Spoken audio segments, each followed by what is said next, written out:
ஒரு சின்ன பையன் முதல் வாட்டி தேர்தலில் நிற்கிறாரு. அப்படி ஜெயிச்சாதான் என்ன போச்சு உங்களுக்கு? 39 தொகுதி நீங்கள் ஜெயிச்சதை அறிவிச்சுக்கிட்டு இருக்கீங்களா?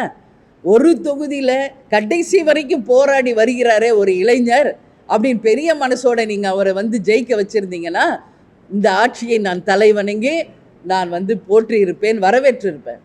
அதுலேயும் சூழ்ச்சி செய்து அவர் ஜெயிக்கக்கூடாது என்பதற்காக இன்னைக்கு அவங்க அமைச்சர் பெருமக்களை வைத்து அதிகாரிகளை மிரட்டி, கலெக்டரே என்னால் ப்ரெஷர் தாங்க முடியல, என் ஃபோனை சுவிட்ச் ஆஃப் பண்ணுறேன் என்று சொல்லக்கூடிய அளவு அவர் மனநிலையை கொண்டு சென்று இந்த அளவு ஒரு தவறுதல் அங்கே நடந்திருக்கிறது.